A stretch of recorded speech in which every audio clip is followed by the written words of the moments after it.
orders, because he mentioned one case, Republic versus Elijah Tebe. There's a court order stating that the county needs to provide us with rent invoices, because we had been paying rent. We want to continue paying rent, but the county has said they're not going to give us any rent. They have completely refused to give us any rent invoices. I think on that issue, the governor has pronounced himself, because what's going to happen from here, there is a reconciliation which he has undertaken to the committee that is going to be done, and I will expect that governor will do that reconciliation.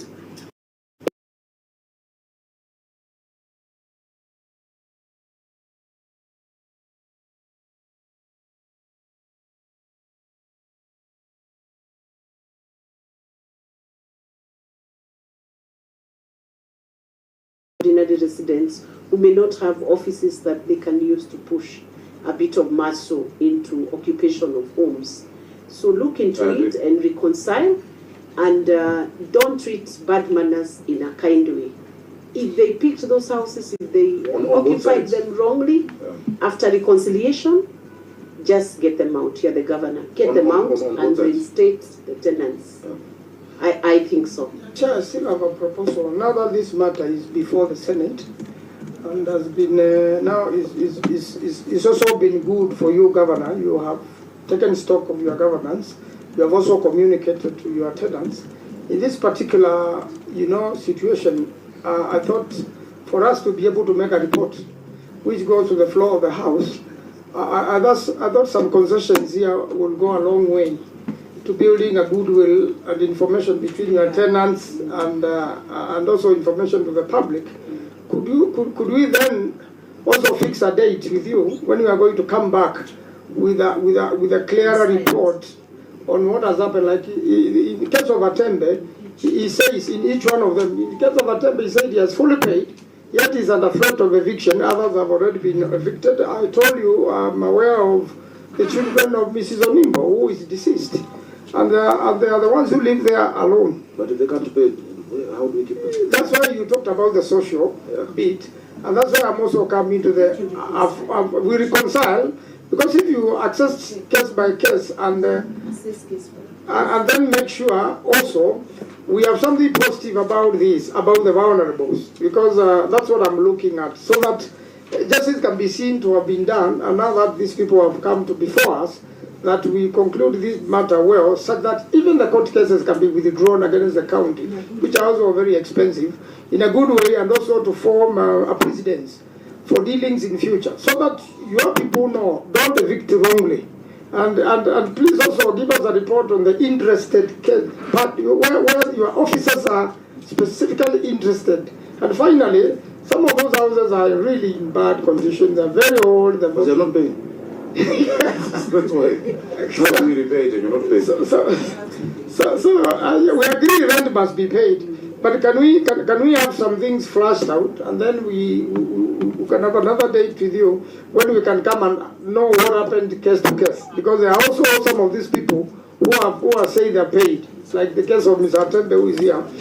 Yes, paid. Yes. Chair, I agree. So you can give us the closing remarks on just that. 1 minute, Chair. I wanted to just say one last thing before the closing. Okay, Sen.Sifuna, 1 minute, and then Governor 2 minutes to... First, Governor, I have a problem with that attitude that if you have property and you're not receiving rental from it, that you can let it decay. It's one of the ways, by the way, that bad landlords use to force out people, because you just leave the building to fall into dilapidation, and yet it is your asset. I mean, you misunderstood me? Just a minute. You still have a responsibility as because that's public property. We need to take care of those properties, so that even when you evict and another tenant comes in, it is in a habitable state. Number two, Chair, is my advice to this committee, because I'm not a member, I'm just a friend, that in future when responses such as this are put, we need to see the annexures themselves, because you're having a discussion here about which date what happened and when the court orders came from, and these documents are not before us.